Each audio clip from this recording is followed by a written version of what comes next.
Hi everyone, Mrs. Farmer here. How's it going? Today I want to show you how to use what I'm using right now. It's called Screencast-O-Matic. And basically what we're going to do is you will write a scary night story, and then you're going to take out the different parts of it, like the beginning, then the second part, the third part, the fourth, the fifth, and then the final part. And you are going to put those little parts on Google Slides. And that way you can add a background, you can add animation, and most importantly, you can add a picture. So when you look at the screen right now, you can see my title slide, The Scary Night, and I just want to show you how I did that. So you go up to Insert right here. Actually, don't do that. You could, if you wanted a smaller picture, do Insert and go to Image. But actually, I want to do this. I want to go to Background. And I want to set it in like a gray because that's very spooky. And then I need to go here. Let me move my face over here. I need to go to Search, and I'm going to say Scary Night and see what images come up. Okay, pretty scary, pretty scary. Ooh, yeah, a little scary. Ooh, scary, scary. Those clouds look a little scary. Let's see, let me try this. Instead of Scary Night, let me try Scary Haunted House. I think I might like that better. That one looks pretty scary right there. Ooh, that one looks really scary. Oh, maybe too scary. Oh, let's see. Okay, I'm taking too much time, I know, but I love this stuff. Okay, so I'm going to choose this one, and then I'm just going to come down here and hit Select. And done. So now you're going to see that that picture's up there. I think I just picked the same picture. But it's up there, and I have my first slide. So next slide I want to take you to is going to tell you the components that we're looking for.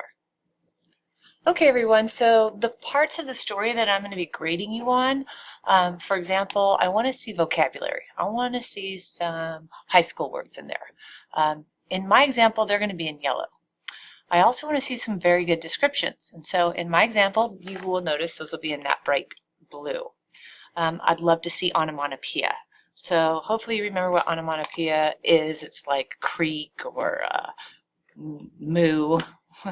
And then I also want to see personification, and that's when you give inhuman characteristics, that's when you give human characteristics to something that's inhuman. So you might say that something that's not a human is shivering with fear or cold. So that's personification. I also want to see dialogue where two characters either talk to each other, or internal dialogue where in quotation marks you put the thoughts of the character in the story. Also, we'll need a problem, we'll need a solution. I'd love to see similes or metaphors. All these things just make your writing better. Okay, so let's get into my story, and I'm going to read it out loud for you. The Scary Night. The Scary Night by Mrs. Farmer. Last October, I was sauntering down the street when I saw the most sinister-looking house. It was a chilly October night when I decided to take a walk. The street light gleamed through the dense fog. The air was quiet but not still. The swirling fog covered the ground like a blanket. I walked for about a mile before I came to the deserted side of town where the decrepit, haunted house was. I stopped to stare at the grand size of the old Victorian-style home. It was painted black, but the paint had begun to chip away. There was a gate that went all the way around the house as if to say, "Stay away." The windows were the kind that had to be pushed open from inside. To the right of the house stood an enormous old oak tree. The crooked branches looked cold without any leaves.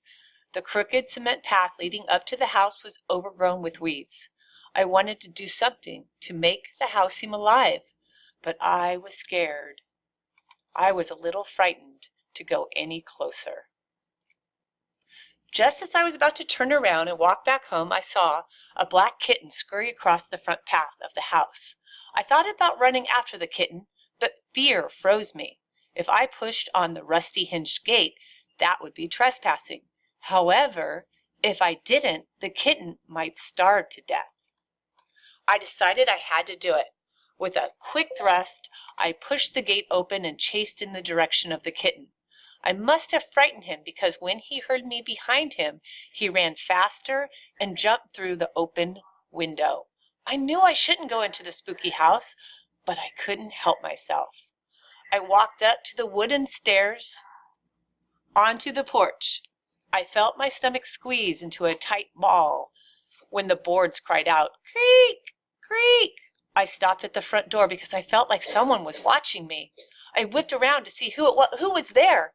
There was a rustle in the tree, and then I could see yellow eyes piercing down on me. Luckily, it was only an owl. I shoved open the door and stepped into total darkness. My heart was pounding. I couldn't see anything. I ran back out of the house. I ran to the gate. I hurtled over the gate. I sprinted about 50 yards down the street. All of a sudden, I felt something nipping at my heels. Oh no, I thought, this must be the end. It's the witch who lives in that dilapidated house. Just then I tripped over a rock. I could feel the pain in my hands and knees as they were cold with blood. I was afraid to look up. Slowly, I turned my eyes to the sky only to see the fog whirling in the light of the moon. No witch, I thought. I'm not dead, but I am hurt. I felt the oozing blood from my cuts on my knees and hands. Then I felt a tickling sensation on my right knee. I looked down, and it was the fluffy, tiny black kitten licking my wounds. I laughed so hard I cried. I took the kitten home, and my mother said I could keep him. I named him Boo. The end.